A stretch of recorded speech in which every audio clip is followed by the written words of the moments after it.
네, 오늘은 교회력상으로 부활절 셋째 주일입니다. 부활절은 부활절 첫 주, 한 주만 지키는 것이 아니라 부활절 절기는 7주간에 걸쳐서 지키게 됩니다. 그리고 부활절 7주간이 지나면 바로 성령 강림절이 오게 되죠. 그래서 성령 강림절은 부활절 사순절로부터 시작되어서 부활절을 경유해서 성령 강림절까지 이어지는 그리스도의 구속사에게 전반기에 대한 전체 부활절 사이클이 끝나게 되는 것이 교회력입니다. 그래서 오늘은 계속해서 부활절 셋째 주일이라고 우리가 교회력으로 그렇게 명칭을 붙입니다. 부활절 셋째 주일을 맞이해서 우리는 요한복음 7장 45절부터 52절까지의 말씀을 중심으로 믿음이 있는 사람인가? 나는 믿음이 있는 사람인가? 라는 제목으로 하나님 말씀을 함께 상고하고 은혜를 받고자 합니다. 복음에 대한 이해와 예수님이 누구신지 그 정체성에 대한 사람들의 생각은 시대마다 달랐고 시대마다 논쟁이 되어 왔습니다. 예수님 당시에도 복음과 예수님의 정체성에 대한 이해는 상당히 달랐습니다. 예수님의 말씀을 들은 사람들 중에 어떤 이들은 예수님을 그 선지자다라고 말했던 사람이 있는가 하면 또 어떤 사람은 그는 그리스도이다라고 말하는 사람도 있었습니다. 그런데 어떤 사람은 그에 대한 또 반응으로서 그리스도가 어찌 갈릴리에서 나오겠느냐라고 의문을 표시한 자들도 있습니다. 그 의문은 단순한 의문으로 그치지 아니하고 결국 예수님에게 고난을 가중시키고 결국 예수님을 십자가에 못 박아 죽이는 복음의 큰 대적이 되는 그런 의문으로 발전된 것이죠. 예수님으로 말미암아 무리 가운데서 논쟁이 일어났습니다. 그 가운데 좀 소극적인 자들은 예수님을 어느 정도 지식적으로 동의하는 자들도 있었습니다. 그러나 좀 더 적극적인 자들은 예수님을 체포하여 잡고자 하는 자들도 있었죠. 그럼에도 잡고자 하는 자들은 감히 예수님의 하나님의 때가 될 때까지는 예수님에게 손을 대는 자도 없었다라고 본문이 기록하고 있습니다. 그 이유는 본문 30절에 말씀한 대로 그들이 예수님을 잡고자 하나 손을 대는 자가 없으니 이는 아직 그의 때가 아직 이르지 아니하였기 때문이다 라고 하나님의 때, 하나님의 주권적인 시간에 대한 이유를 말씀하고 있습니다. 본문 32절에 보면 대제사장들과 바리새인들이 예수님을 잡으려고 아랫사람을 보냈다라는 언급이 있습니다. 그런 문맥의 전개 안에서 오늘 본문 45절이 이어지고 있습니다. 오늘 본문은 크게 세 부분으로 나눌 수 있는데 첫째 부분은 45절부터 46절까지 대제사장들과 바리새인들에 의해서 보냄을 받은 자들이 가서 다시 돌아온 그 잡으러 간 사람들이 등장하고 있습니다. 본문 45절에 보면 대제사장들과 바리새인들의 수하에 있는 사람들이 예수님의 근황을 살피다가 잡아 오려고 갔었다가 다시 되돌아왔습니다. 이들은 대제사장들과 바리새인들의 보냄을 받은 자들이죠. 대제사장들과 바리새인들이 예수님을 잡아오기 위해서 보냄을 받은 자들로서 되돌아온 그들의 수하의 사람들에게 질문을 합니다.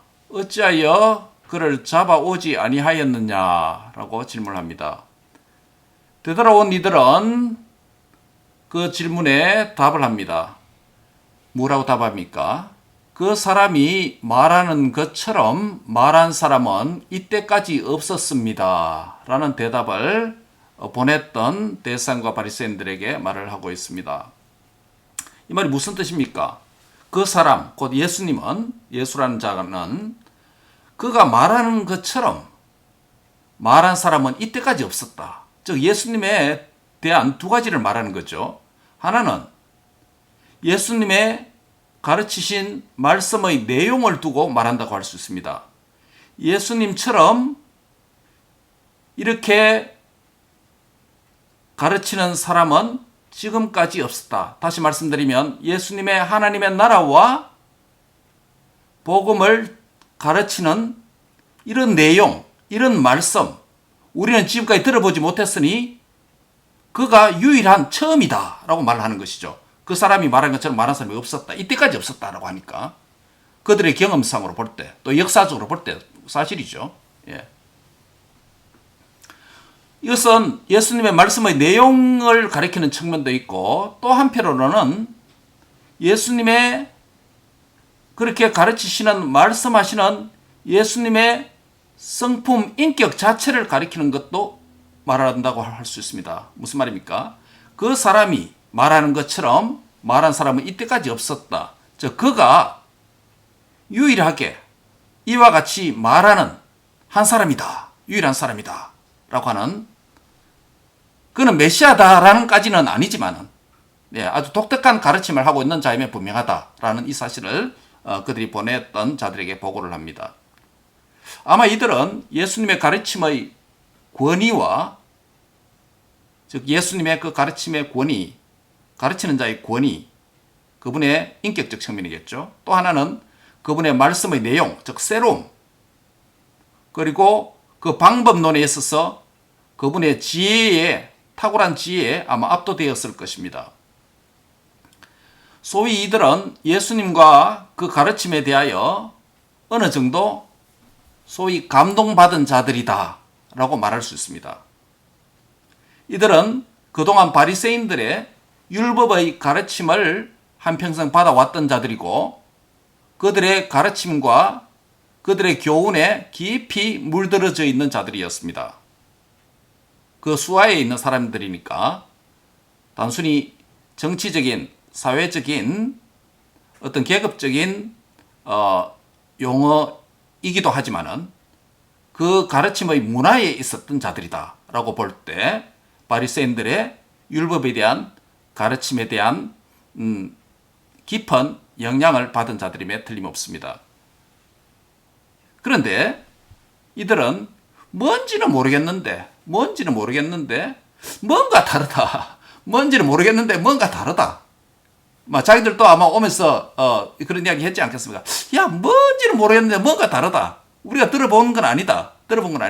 또 이와 같이 말하는 자는 처음이다. 내용도 보니까 이것은 굉장히 다르다. 뭔가 다르다. 이 정도는 느꼈을 것이에요. 아마 이 사람들이.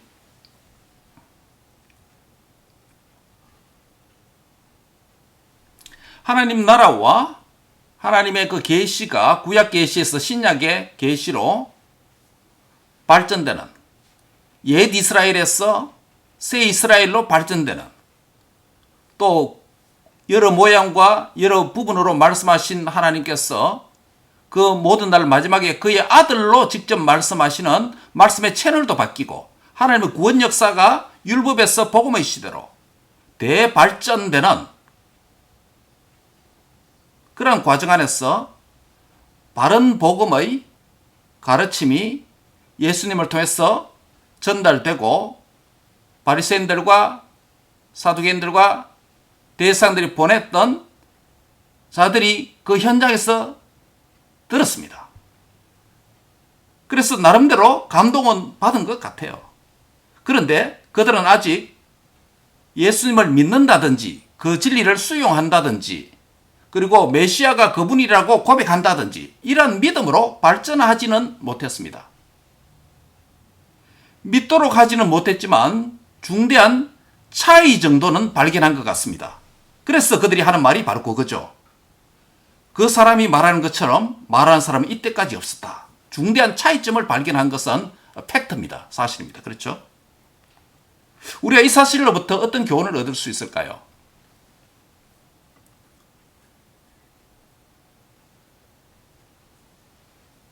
예수님이 가르치는 그 복음의 진리를 이들은 깨닫지는 못했습니다. 예수님을 인격적으로 만나지는 못했습니다. 신앙 고백을 하는 단계까지는 발전하지 못했습니다. 그럼에도 불구하고 진리는 그들이 아직 진리라고는 깨닫지 못했을지라도 객관적으로 볼 때, 우리 입장에서 볼 때 진리는, 예수님이 가르치는 진리는 그들의 반응을 볼 때, 태도를 볼 때, 말을 들어볼 때 하나님의 구원 역사의 대발전과 구약 계시에서 신약 계시로 발전되고 옛 이스라엘에서 새 이스라엘로 넘어오는 이런 과도기적 상황에서 진리는 무지와 달랐다라는 점입니다. 그리고 진리를 가르치시는 자와 옛 시대의 얽매여서 율법의 얽매여서 관습과 전통의 얽매여서 하나님 나라의 발전된 개념을 깨닫지 못하는 무지를 가르치는 그들의 스승과도 달랐다라는 점을 암시적으로 보여줍니다. 이 말은 상당히 그들을 보내었던 대상들과 바리새인들에게는 도전적인 말로 들렸을 것입니다. 달랐다. 달랐다는 말은 부정적 의미에서 달랐다는 건 아닐 겁니다. 어느 정도 긍정적 의미로 약간의 감동을 받아서 하는 말이라고 할 수 있습니다. 그래서 그들이 이어지는 말씀에 보면 47절 보면 너희도 미혹되었느냐라고 이런 말하는 이유가 바로 그겁니다. 그게 부정적인 의미가 아닙니다. 그렇죠? 차이점 발견했지만은 메시아에 대한 고백까지는 발전되지 못했을지라도 상당히 뭔가 달랐다는 점은 그들이 깨달은 것 같아요.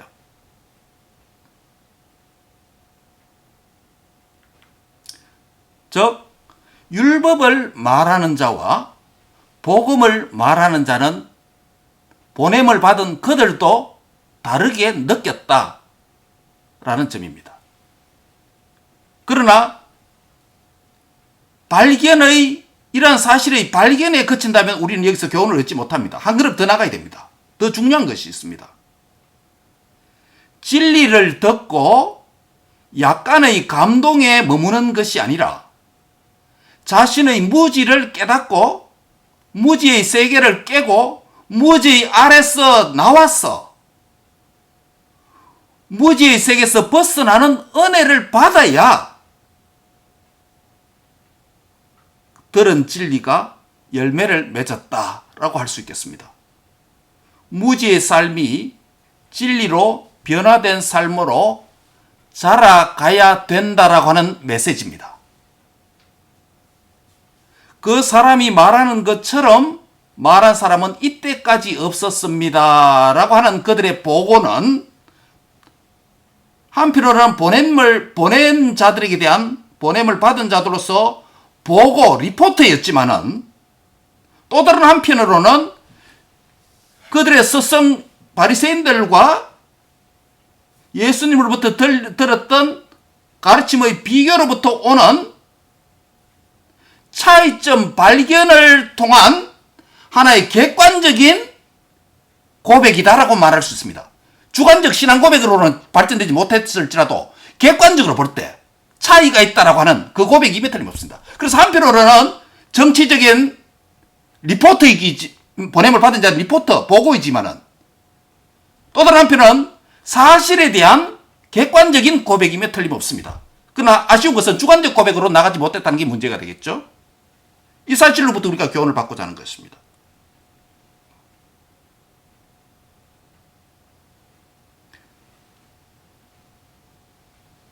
고백은 참 진리와 바른 복음을 듣고 진리이신 예수님을 만난 자가 참된 신앙 고백과 개인적인 간증을 할 수가 있습니다. 사랑하는 형제 자매 여러분, 여러분은 진리의 복음과 진리가 되신 예수님을 만났습니까? 그분의 구약 계시로부터 신약 계시를 말씀하시고 구약 계시를 성취하신 메시아로 오셨다라고 하는 그 구주 예수님을 여러분은 만났습니까? 믿고 있습니까? 그렇다면 진리의 복음과 예수님을 만나지 못한 사람들에게 증거해야 될 일이 있습니다. 무엇이겠습니까? 인생의 참된 행복과 죄에서 해방, 구원, 영생에 대하여서 보냄을 받은 자가 보고하는 말처럼, 즉 예수님처럼 말한 자가 이때까지 없었습니다 라고 증거해야 되지 않겠습니까? 특별히 이 주제에 대해서, 죄에 대한 주제에 대해서, 생명에 대한 주제에 대해서, 인간의 참된 행복에 대한 주제에 대해서 유사 이래로 지금까지 그분처럼, 예수님처럼 말한 자가 이때까지 없습니다 라는 고백의 증거가, 저와 여러분의 고백과 증거가 되어야 될 줄 믿습니다. 바로 바리새인들이 대사에 보냈던 그 사람들이 하는 말이, 그 말 자체는 굉장히 의미 있는 말입니다. 이 사람이 말하는 것처럼 말한 사람이 이때까지 없었습니다. 예. 보고입니다. 리포트입니다. 객관적인 고백입니다. 객관적인 차이점에 대한 발견에 대한 사실에 대한 고백입니다. 그건 아쉬운 게 있다면, 그들이 주관적으로 예수님을 믿었어, 개인적으로 주님을 믿었어, 이 신앙 고백이 전제된 가운데서 이 말을 했다면 이 말은 상당히 의미가 있겠죠. 의미가 있겠죠.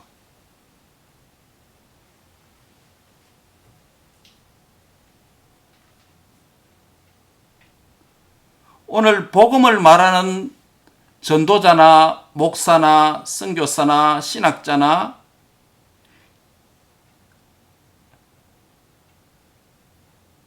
그의 가르침은 다른 사람들의 가르침과 차이가 있습니다라는 발견으로부터 보고는 할 수 있습니다. 리포트를 쓸 수 있고 말할 수는 있습니다. 그리고 그러한 차이점이 확실히 있기 때문에 사실에 대한 고백도 객관적 고백은 할 수 있습니다. 그러나 중요한 것은 그분이 나의 구주, 나의 하나님이다라고 하는 인격적, 개인적 만남이 있느냐라는 게 문제입니다. 이 만남이 전제되고 이 만남을 가진 자가 예수님처럼 말한 자가 지금까지 없었습니다. 그분이 유일합니다. 그분의 이 주제에 대해서는 전문가입니다. 그분의 생명의 주인입니다. 죄의 문제를 해결하신 유일한 분입니다. 라고 증거할 수 있는 참된 신앙 고백을 전제한 객관적 선포가 있는 그런 정인의 사명이 저와 여러분에게 있는 줄 믿습니다. 객관적 고백으로부터 선포가 아니라 주관적 고백으로부터 객관적 선포, 다른 사람에게 전하는 순서가 바뀌어야 됩니다. 그렇죠? 그게 복음을 경험한 자입니다. 예수님을 진짜 만난 자입니다. 두 번째 섹션은 47절부터 49절까지의 말씀인데요. 여기에서는 왜곡된 기준을 말합니다. 바리새인들은 그렇게 보고하고 객관적 증거 차이점을 발견한 사실에 대해서 보고하니까 너희도 미혹됐느냐라고 반응을 보입니다. 48절에서 바리새인들은 이렇게 또한 말합니다. 당국자들이나 바리새인 중에 그를 믿는 자가 있느냐? 야, 이 무슨 말이에요? 당국자들이나 바리새인 중에 예수를 믿는 자가 있느냐라는 것입니다. 너희도 미혹되었느냐? 그를 믿는 자 아무도 없다. 누구 중에? 당국자들이나 바리새인 중에. 여기서 당국자는 누구를 가리킵니까? 당국자들은 여기서 누구를 가르치냐면 당시에 72명으로 구성된 산헤드린 공회원을 가리킵니다. 당시에 산헤드린 공회원이 정원이 72명이었습니다. 산헤드린 공회원들은 누구로 구성되어 있냐면 바리새파 율법학자들과 그리고 부활을 믿지 않았던 종교 지도자들이었던 사두개인들 그리고 종교 봉사자들이었던 제사장들, 이들로 구성된 것이 산헤드린 공회의원이었습니다. 제사장들 수만 명 가운데 일부가 선택되어 있겠죠. 대표자라고 할 수 있습니다. 소위 당시에 정교 일치화된 유대사회에서 정치와 종교의 최고 권력층들이고 최고 엘리트 계층이라고 할 수 있겠죠. 그리고 바리새인들은 율법에 대해서 둘째 가라면 서러울 정도로 율법에 정통했는 자들이었습니다. 정통한 자들이었습니다. 그래서 당국자들이나 이런 당국자들과 바리새인들 중에 그를 믿는 자가 있느냐? 없지 않느냐? 라는 반문입니다. 적어도 그들은 말하기를 배운 자들 가운데, 식자들 가운데, 엘리트 계층 가운데, 교육받은 사회 계층 사람들은 아무도 예수를 믿지 않는다라는 말이 되겠습니다. 단지 예수님을 믿는 자들은 좀 지식이 결핍하거나 교육을 덜 받은 계층이거나 우리 같은 지식 계층들은 믿지 않는다라는 오만이 들어있겠죠. 뭔가 좀 부족한 데가 있고 찌질한 사람만 예수를 믿는 것이다 라고 말합니다. 우리가 동경하는 인도의 이원서 선교사님, 우리 인터뷰 예분 내용 들어보셨죠? 제가 카스트 제도에 대해서 질문했지 않았습니까? 인도의 카스트 제도는 전통적으로 4계급이 있습니다. 그렇죠? 우리가 뭐 중학교 때, 고등학교 때입니까? 세계사 배우면서 버커바수 이렇게 외우고 막 그랬던 기억이 있는데요. 버커바수, 브라만. 이 사람은 힌두이즘 종교 계층들이죠. 브라만, 크샤트리아, 바이사, 버커바수, 스드라. 예, 완전 노예 계층 아닙니까? 그 선교사님 이야기를 들어보니까 1960년도입니까? 헌법상으로는 카스트 제도, 계급 제도가 없어졌다고 하는데 그러나 사회적으로 깊이 문화와 전통 안에서 이 제도가 그대로 남아있다고 하잖아요. 그리고 제가 인도 전도사님 간증 하나 제가 몇 번 올려드린 적이 있잖아요. 그렇죠? 거기도 보면 그분 나오는데 그분은 브라만 집안입니다. 그 전도사님은 브라만 집안인데 아버지가 힌두교 종교 지도자죠. 브라만 계급인데 인도에서 크리스찬이 된다라는 의미는 뭐냐면 불가촉 천민 집단이다. 불가하다. 뭐가? 접촉이 불가한 천민 집단이다. 마치 거기에 접촉을 하면 부정해지는 율법에 있는 우리 모세오기에 있는 율법에 있는 의식법과 같은 거예요. 만지면 접촉하면 자신도 부정해진다고 하는 그만큼 이게 종교 의식화까지 되었으니까 얼마나 차별이 심하겠습니까? 그래서 그리스도인들은 불가촉 천민 집단이 믿는 그런 종교에 불과하다는 거예요. 그래서 브라만 계급에서 힌두교 종교 지도자의 집안의 아들이 한국 와서 복음받아서 여전사님 만나서 결혼하고 그래서 인도에 선교사를 목사수 받고 간 거 아닙니까? 그러니까 가면 어떻게 됩니까? 브라만 최고 지도자에서 불가촉 천민 집단이 믿는 그런 종교로 전락하니까 얼마나 사회적 냉대와 또 핍박과 또 테러까지 당할 수 있는 그런 상황에 있지 않은 겁니까? 이것도 지금 마찬가지예요. 우리 같은 식자 계층은 그를 믿는 자가 없다. 당국자 중에 누가 있느냐? 바리새인들 중에 누가 믿느냐?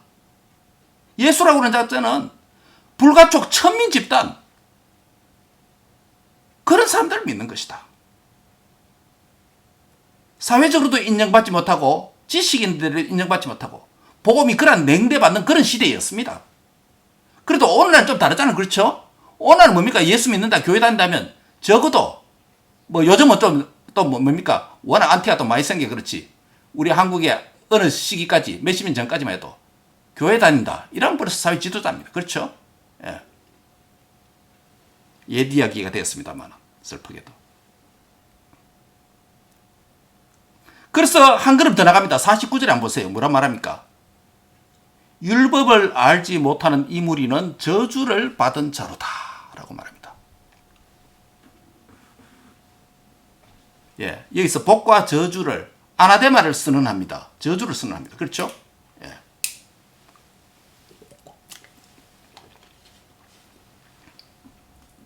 복과 저주, 복은 뭐 그렇다 치고 저주를 선언했다. 저주를 받은 자로 확정 짓는다. 이것은 아까 인도의 카스트 제도에 있는 불가촉 천민 집단 접촉만 해도 부정하게 된다고 하는 그런 것과 다름이 없습니다.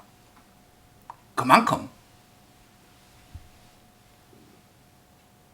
그들의 편견과 아집이 얼마나 무서운지 보여줍니다.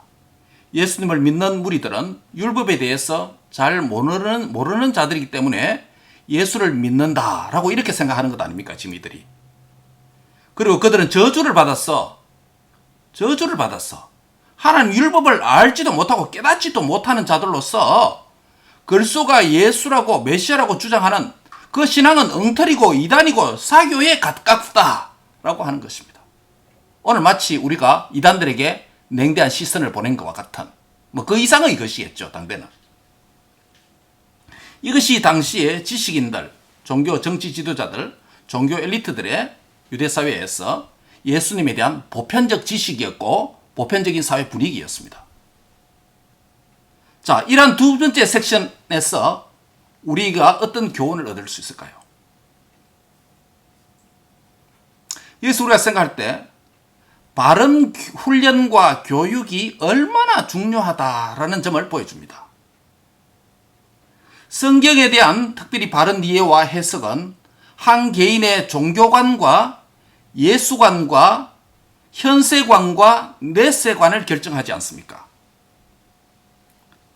우리 성도들, 우리 자신들과 우리의 언약의 자녀들이 성경을 제대로 바르게 균형 있게 66권을 배울 수 있다면 이게 얼마나 큰 은혜고 복이 되겠습니까?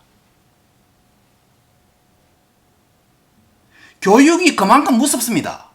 무섭다는 말은 굉장히 시리어스하다는 말이겠죠. 예.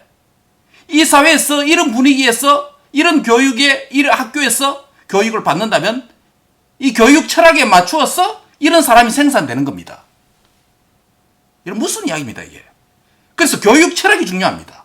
교육 철학이 그 철학에 맞는 사람을 길러냅니다. 어떤 사람이 어떤 교육 철학을 갖고 있느냐, 이건 굉장히 중요한 문제입니다. 그래서 말씀과 성경의 가르침에 의한 교육 철학이 만들어지고 교육 방법론이 만들어지고 그것이 시행될 때 그 철학에 맞는 사람이 만들어집니다. 그게 기독교 교육의 본질 아닙니까? 기독교 교육의 목표예요. 하나님의 형상을 하나님의 형상답게 회복시키는 것. 그것이 성경 교육 아닙니까? 그게 기독교 학교들의 교육 철학입니다. 그 우리가 기도하는 이유가 바로 거기 있습니다. 기독교 초등학교, 중학교, 고등학교, 기독교 대학까지. 또 신학교, 바이블 칼리지.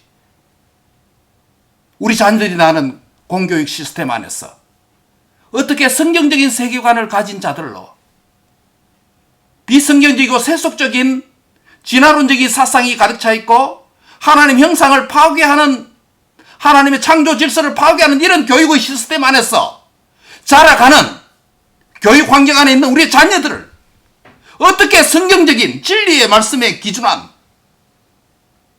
이 교육을 가르쳐서 하나님이 기뻐하시는 사람들로 양육하고 키워낼 수 있는가. 이게 우리 그리스도인의 부모의 책임이고 언약의 부모의 책임이고 언약의 공동체인 교회의 역할입니다. 너무 중요한 일입니다. 너무 중요한 일입니다.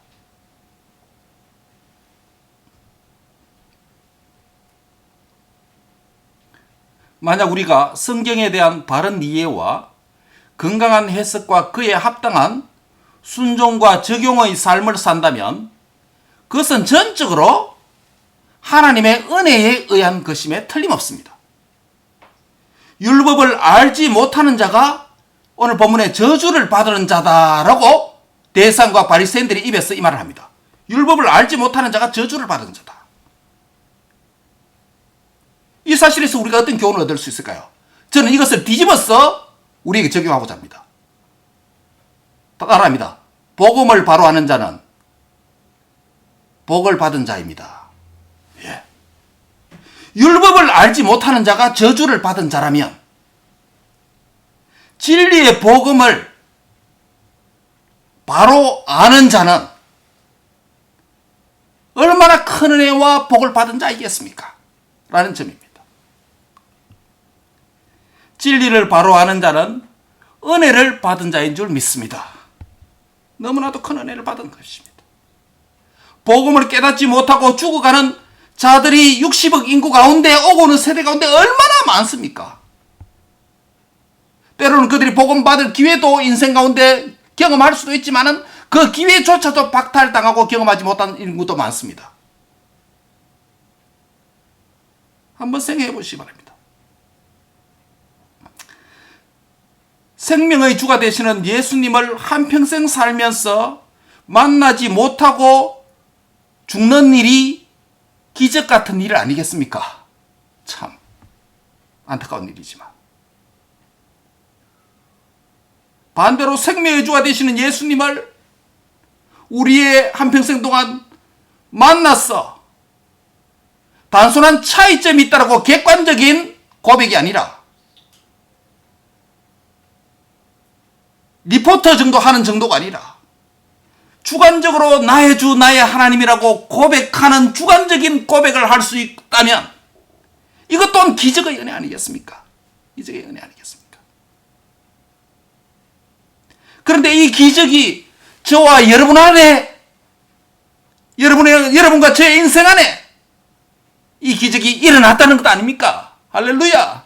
예. 이 기적 같은 일이 저와 여러분에게 일어났다는 거 아닙니까? 웬 은혜입니까? 웬 사랑입니까? 웬 축복입니까?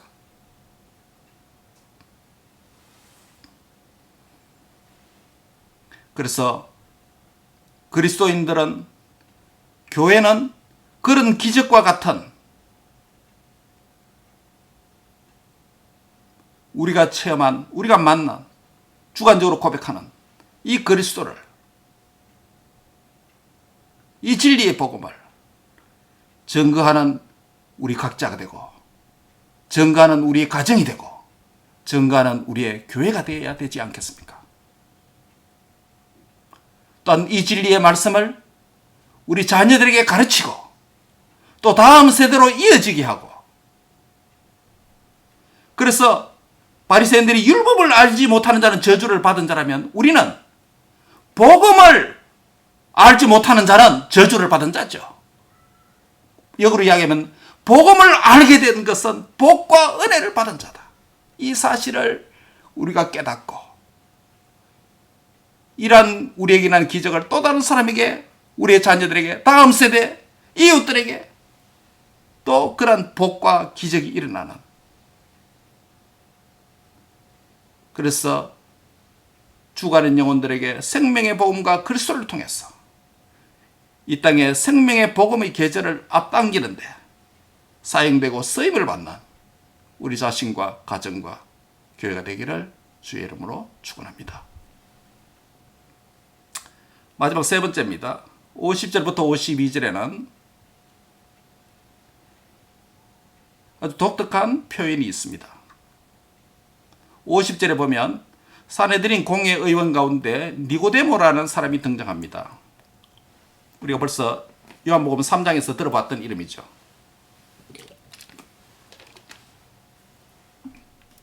니고데모는 72명의 산헤드린 공회의원 중에 한 사람이었습니다.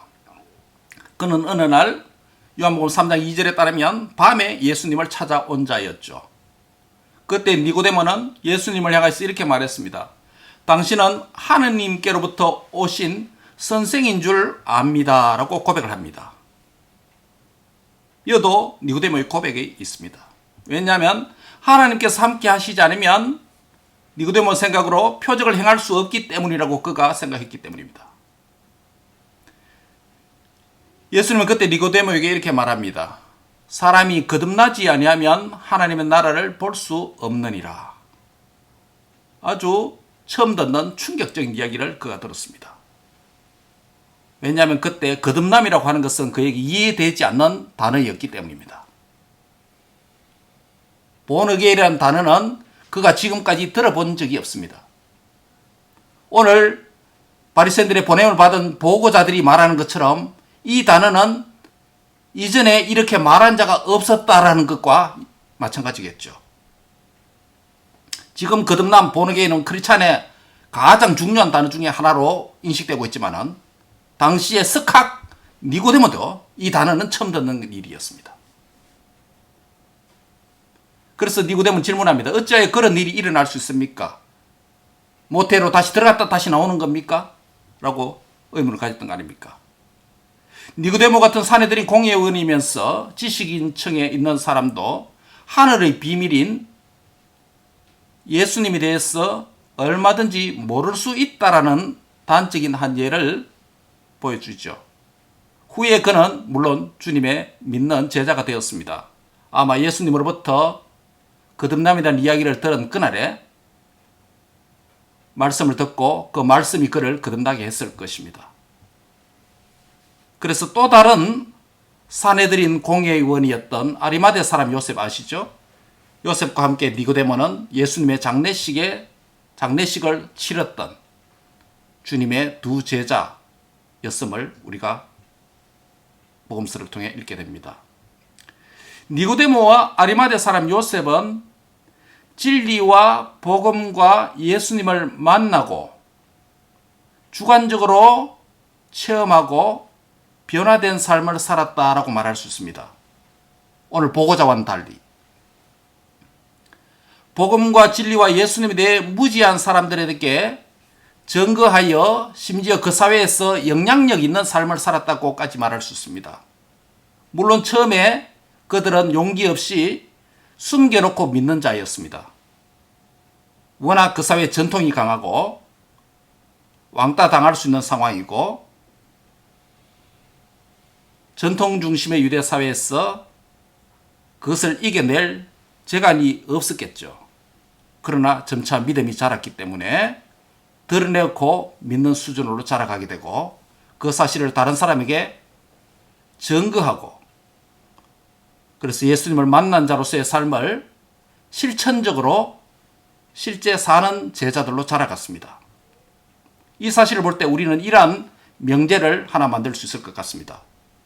진짜는 자라가는 자다. 한번 같이 하겠습니다. 진짜는 자라가는 자다. 또 다른 하나의 명제가 더 있습니다. 따라합니다. 진짜는 실천하는 자이다. 진짜는 자라가고 실천한다는 것이에요. 니고데모와 오늘 본문에 등장하는 니고데모와 아리마대 사람 요셉을 통해서 그들은 처음에는 가만히 숨겨놓고 믿는 자였습니다. 그렇죠. 드러내지 못했습니다. 결국 복음서 마지막에 가면 또 사도행전과 더불어 읽으면 점차적으로 자라가는 자였다라는 것입니다.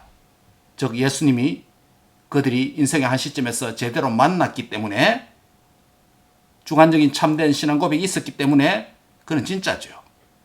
진짜이기 때문에 자라갔습니다. 진짜이기 때문에 사회에 만연한 왕따 시키는 그런 문화 속에서도 그런 전통 속에서도 진짜는 자라갔습니다. 진짜는 드러냈습니다. 진짜는 실천했습니다.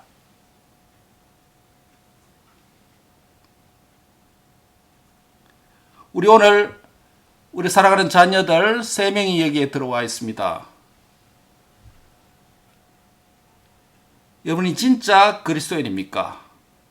Are you a true Christian? 진짜 그리스도인입니까?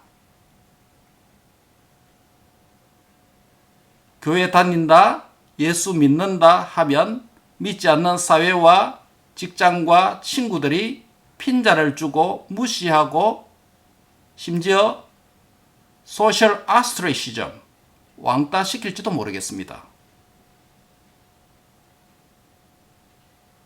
그러나 여러분이 진짜 예수님을 주관적으로 개인적으로 만나서 인격적으로 만나서 예수님은 정말 나의 주, 나의 하나님이라고 참된 주관적 신앙 고백을 하는 자라면 이 목사는 믿습니다. 진짜는 자라갑니다. 진짜는 자라갑니다. 또 하나는 진짜는 실천할 수 있습니다. 지금 혹 연약할 수는 있습니다. 그러나 참된 복음의 씨앗이 여러분에게 뿌려졌고 예수님의 인격 참 형상이신 예수님이 여러분 안에 들어오셨다면 여러분의 인격은 여러분의 신앙은 자라가는 자임에 틀림없습니다. 목사로서 기대하고 언약의 부모들로서 우리 자녀들을 향하여서 기대할 것입니다. 소망할 것입니다. 여러분은 주 안에서 자라가는 자인 줄 믿습니다. 여러분은 또한 실천하는 참 그리스도인으로 자라갈 것을 부모된 우리들이 기대하고 계속 기도할 것입니다.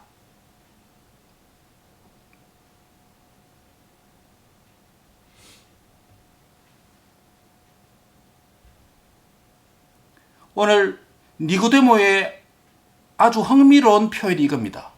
우리 율법은 이라고 하는 표현입니다. 여기에 주목하시기 바랍니다. 우리 율법은. 물론 이 표현은 지금 니고데모가 예수님을 부정하고 부인하고 대적하는 바리새인들과 대상에게 반론을 하고 설득하기 위한 표현으로서 니고데모가 우리 복음은 우리 율법은 이라고 표현한 것은 틀림없습니다. 문맥적 용도는 좋은 의도로 사용되었습니다. 그러나 우리는 뒤집어서 우리에게 적용해 보고자 합니다. 우리 율법은 라고 할 때 우리가 무엇을 의미합니까? 넓게는 율법을 받은 이스라엘 공동체 전체를 가리킬 것입니다. 선민의식이죠. 그러나 좁게 이야기하면 율법을 전문적으로 가르치고 율법을 제대로 순종하여 산다고 하는 당시의 대상과 바리새인들의 그룹을 가리킵니다. 우리 율법은 한글로 우리 율법으로 번역되어 있지만 제너티브로 번역되어 있습니다. 즉 소유격으로 우리의 율법은 our law, 우리의 율법이 됩니다. 율법을 자신의 주관적 공동체 그룹의 소유화했습니다. 우리의 율법이라는 것이에요. 긍정적 의미도 있지만 부정적 의미도 있습니다.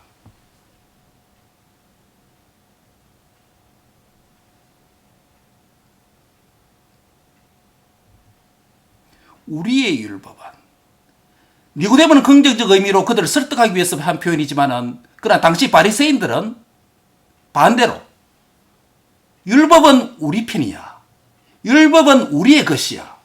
율법을 모르는 너희가 저주를 받은 자야. 지금 이야기 아닙니까? 율법은 우리의 전유물이야. 율법에 대한 박해한 지식은 우리 것이야. 우리같이 배우고 제대로 훈련받은 자의 소유이다 라는 이런 의미입니다. 즉 율법은 우리의 해석의 산물이다. 우리의 전용이다 라고 말하는 것입니다.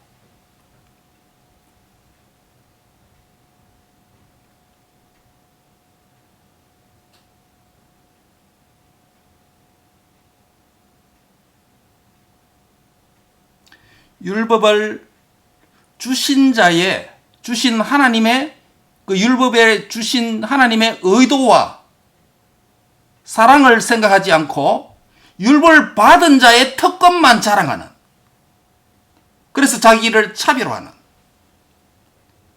율법을 받은 자답게 겸손함과 율법을 주신 하나님의 의도와 그 뜻을 분별하지 못하고 율법을 받은 자의 권위만 자랑하는, 그래서 이것은 우리의 율법이다. 우리의 율법은. 니고데모는 그렇게 말하지 않았지만 이 말을 들은 바리새인들은 그러한 사상에 잡혀 있을 것입니다.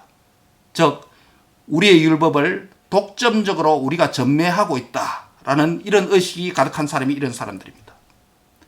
이것을 우리에게 적용 가능한 언어로 표현하면 어떻게 되겠습니까? 하나님 나라와 복음을 알지 못하는, 즉 진짜 신앙적인 실력은 없으면서 진짜 신앙적 실력은 없으면서 권리만 주장하는 자들이 있습니다. 그래서 우리의 율법이다 라고 말하는 것은 바로 이런 자들입니다. 하나님 나라 계시의 발전과 메시아에 대한 예수님을 통해 성취되었다는 이 새 시대의 새 율법에 대한 해석자, 성취자이신 예수님을 알지 못하는, 즉 신앙적 하나님 나라에 대한 실력은 없으면서 율법이 우리 것이다라고 권리만 주장하는 이런 자들이 현대 교회 안에도 있을 수 있습니다. 율법의 말씀대로 살지 않고 율법을 주신 하나님의 의도를 깨닫지 못하고 율법을 지키는 순종의 의무는 다하지 않으면서 권리만을 주장하는 자들입니다. 바로 이런 자들입니다. 교회 안에서도 마찬가지입니다. 현대교회 안에서 합당한 하나님의 말씀에 근거한 신실한 의무는 감당하지 않으면서 권리만 주장하는 자들이 현대 교회 안에 있을 수 있습니다. 교회는 항상 이런 자들로 분란이 일어납니다. 진짜 교인의 의무를 다하는 자는 권리 주장에는 별 관심이 없습니다. 왜냐하면 이들은 교인의 의무가 권리를 주장하는 대가 지불의 결과로 받은 것으로 여기지 않기 때문입니다. 대신 그것을 단지 하나님으로부터 받은 은혜로 여기기 때문입니다. 그래서 그리스도인은 은혜를 받아야 하는 것입니다. 은혜 충만한 성도가 되어야 됩니다. 은혜가 결핍되면 자신의 의무 실천은 줄어들고 자신의 주장의 목소리는 커지게 됩니다. 그래서 바른 복음은 세상도 필요하지만 바른 복음은 교회도 필요합니다. 이 목사가 왜 핏대 올려서 많은 시간을 집중해서 복음을 연구하려고 하고 바른 복음을 전하려고 나름대로 애를 씁니까? 복음은 세상도 들어야 되지만 복음은 교회도 들어야 하기 때문입니다.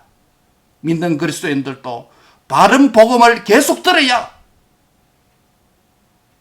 리포트하는 수준에서 객관적 고백하는 수준에서 벗어나서 주관적 신앙 고백과 변화와 자라가는 역사가 복음을 통해서 일어나기 때문인 줄 믿습니다.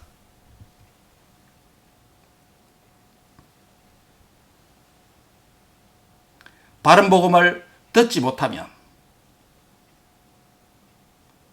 우리의 율법이다 라고 권리만 주장합니다. 바른 이해와 순종이 없으면 정서적으로나 지식적으로만 우리의 것이다 라고 주장합니다. 정서적으로만 우리의 복음이다, 우리의 예수님이다 하지 마시기 바랍니다. 지식적으로만 우리의 복음이다, 우리의 예수님이다 라고 말하지 마시기 바랍니다. 믿고 순종함으로 실천적으로 우리의 복음이다, 우리의 예수님이다, 우리의 율법이다 라고 말하는 자가 되시기를 바랍니다.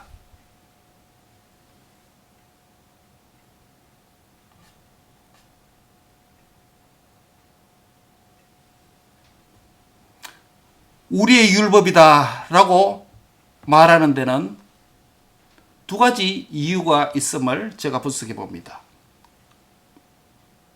첫 번째 이유는 바른 복음을 듣고 예수님을 진짜 만났음에도 불구하고 자라가지 못하고 실천하지 않는 것은, 즉 이것은 우리의 율법이다라고 말하는 자인데 다른 이유 때문이 아니라 자기가 주님이 주인이 아니라 자기가 주인 노릇하는 교만과 불순종의 죄 때문에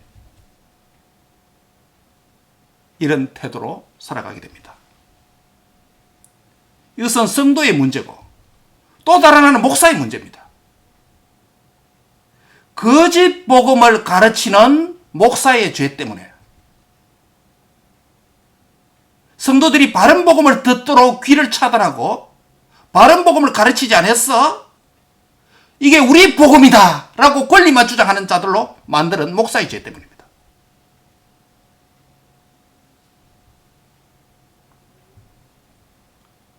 복음을 여러분 어떻게 이해하십니까? 우리 지역에 있었던 이야기이기 때문에 이제 오랜 지난 시간이 지났기 때문에 우리를 돌아보는 의미에서 함께 이야기할 수 있을 것 같습니다.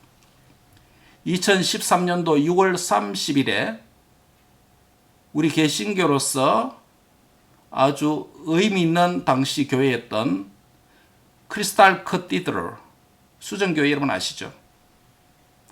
1955년 로버트 슐러가 설립한 교회 아닙니까? 30년 전에 건축된 그 예배당은 아름답고 수정 같은 유리벽과 세계에서 가장 큰 파이프 오르간으로 유명했지 않습니까? 사순절이 되면 거기서 성극도 하고 실제 낙타와 양들도 동원되고 저도 몇 번 가봤습니다. 당시에 주간 TV 방송, 설교 방송으로서 능력의 시간, Hour of Power라고 하는 프로그램은 전 세계 수많은 사람들에게 전파를 타고 듣게 되었습니다. 그런데 이 상징적 예배당은 더 이상 개신교 예배가 아닌 카톨릭 미사가 드려지게 됐죠. 잘 아는 대로 로버트 슐러 목사 은퇴 이후에 목사의 자녀들 간의 교회 지도권 다툼과 싸움 때문에 교인 수가 급격하게 줄고 재정의 악화로 2010년에 파산에 이르게 되고 1년 뒤인 2011년 말에 교회가 위치한 캘리포니아주 카톨릭 가든 그로버 교구에 매각됩니다.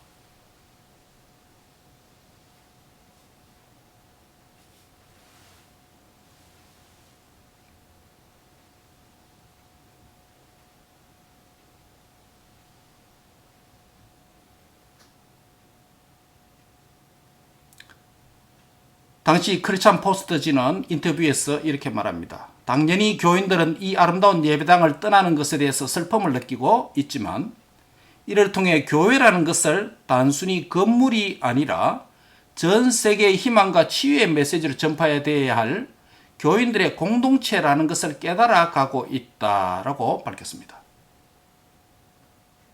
깨달으면 일찍 깨달아야 되죠. 매각해놓고 교인들이 깨달아가고 있다는 것입니다. 세계 최고의 교회다. 교회 빌딩을 두고 그렇게 말한 거 아닙니까? 지금 크라이스트 커티드리라는 캐톨릭 성당이 되었습니다. 제가 왜 이런 이야기 하냐면 로버트 슐러의 목사의 메시지가 진정한 복음이었는가?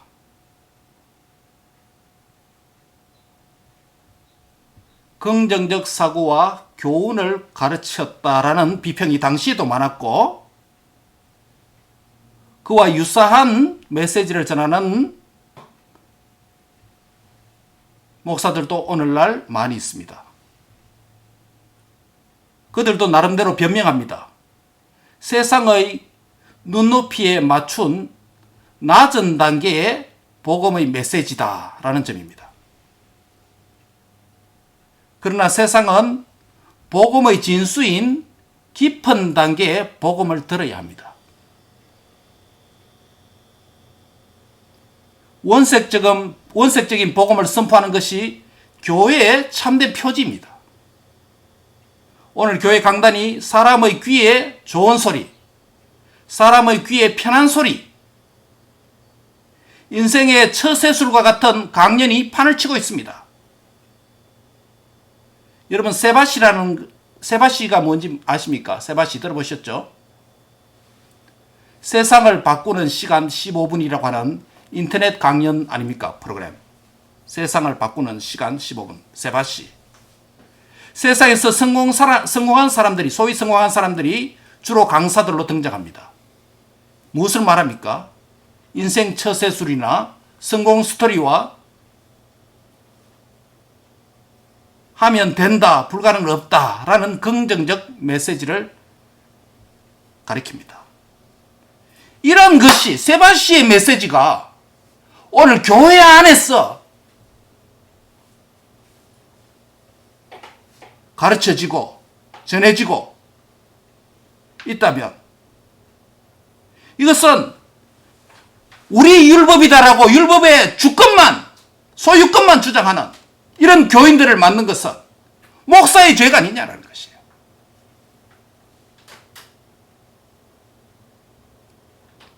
바른 복음을 전했는데도 불구하고 교인이 그런 삶을 살지 못했다면 예수님을 주인으로 모시지 못하고 자기가 주인이 된 교만과 불순종의 죄 때문이라면 이런 복음을 가르치지 못했다면 그건 목사의 죄다.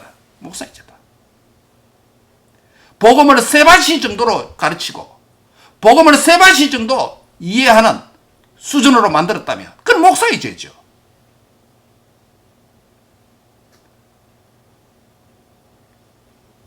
그렇기 때문에 세상은 오늘날도 그리스도인을 찌질이라고 할지 모릅니다.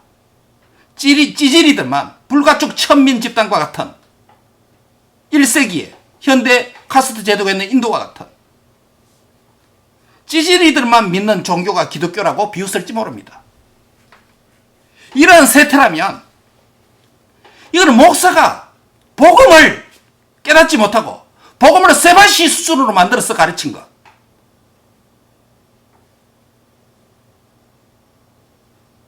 예배 설교를 세바시 정도로 생각하는, 교인들도 세바시 정도로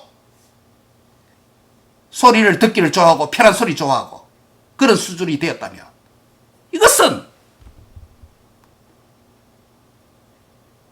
복음에 대한 믿음과 순종의 실천은 없으면서 우리의 복음이다, 우리의 예수님이다라고 소유권만 주장하는 그런 교인을 양성한 것, 그게 그런 결과 아니겠습니까?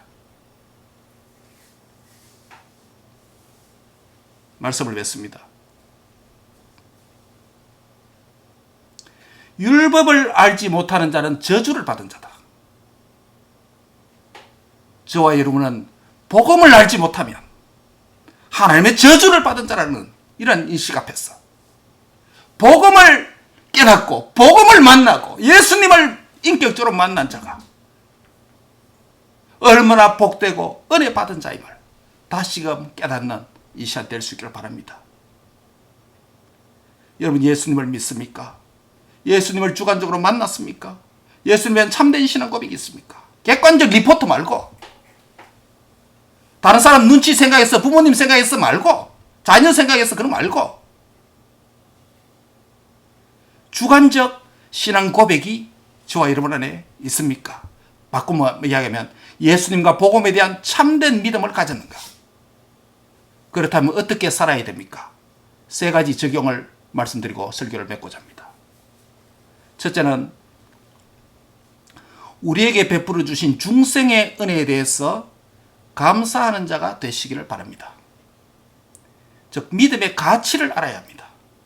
이 믿음이 얼마나 귀중한 것인지, 생명의 대가로, 하나님의 생명의 대가로 우리에게 주신 선물이 아닙니까? 은혜로 주신 선물 아닙니까? 그런데 이 믿음을 가볍게 여기면 안 되죠. 이 믿음 생활을 가볍게 여기면 안 되죠. 믿음을 감사하는, 믿음을 주신 자에게 감사하는 자가 되시길 바랍니다. 믿음은 은혜고 하나님의 기적의 역사가 우리 안에 일어난 겁니다. 우리 인생에 일어난 겁니다.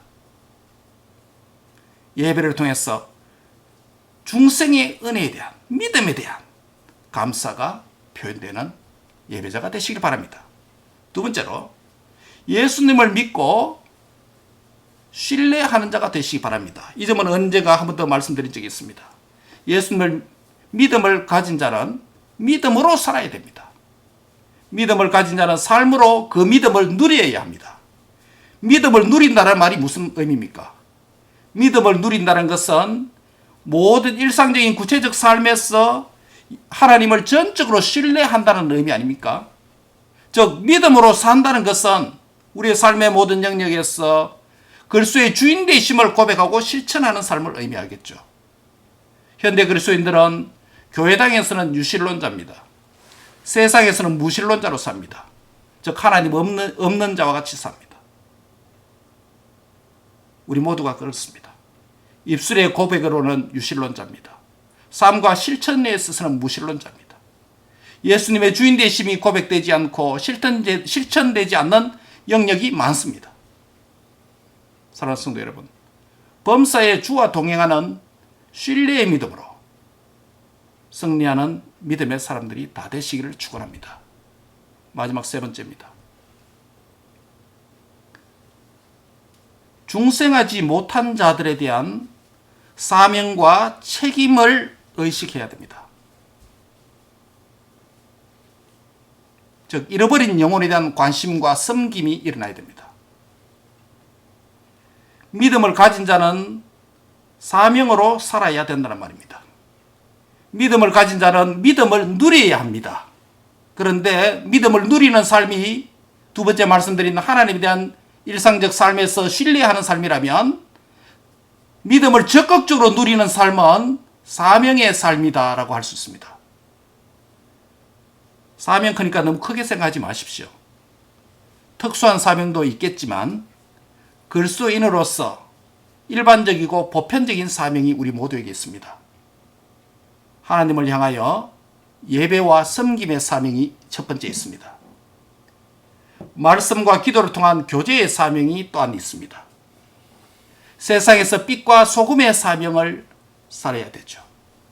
불신자들에게 복음 전파의 사명이 우리에게 있습니다. 이런 사명들은 믿음을 가진 자가 지상에서 사는 날 동안 계속 그리스도인이라면 모두가 예외 없이 힘써야 할 그리스도인의 일반적 사명들입니다. 이 사명에 신실한 믿음의 사람들로 살아가는 저와 여러분이 될 수 있기를 바랍니다. 너무 중요하기 때문에 한 번 더 요약하려고 합니다. 여러분은 믿음이 있는 사람입니까? 믿음이 있다면 믿는 자는 어떻게 살아야 됩니까? 믿는 자는 자신의 중생함, 믿음을 가진 것에 대해서 감사하는 삶이 되어야 됩니다. 믿음을 주신 분을 향해서 예배를 통해서 늘 감사하시기 바랍니다. 둘째는 믿는 자는 믿음으로 살아야 합니다. 모든 삶에서 예수님의 주인 되심을 인정하는 신뢰의 삶이 믿음의 삶인 줄 믿습니다. 마지막으로 믿는 자는 사명이 있습니다. 직분 때문에 사람 때문에 하는 의무적 봉사 말고 믿는 자로서 그리스도인이 갖고 있는 일반적 사명에 순종하고 실천함으로 사명을 감당하는 저와 여러분 되시기를 주의 이름으로 축복합니다. 기도하겠습니다. 하나님 감사합니다. 오늘 우리에게 본질적인 말씀을 하시고 가장 기초적인 말씀을 하시고 가장 중요한 말씀을 해주심을 감사합니다. 그리스도인으로서 믿는 자로서 어떻게 살아야 될지, 나는 믿는 자인가, 이 믿음을 가진 자면 어떻게 살아야 될 것인지 말씀하여 주심을 감사합니다. 한 주간 이 말씀을 묵상하면서 하나하나 점검하는 기회가 되도록, 하나하나 새롭게 변화되는 기회가 되도록, 진짜는 잘하고 진짜는 실천하는 것이다라는 것을 기억하게 해 주옵소서. 예수님의 이름으로 기도합니다.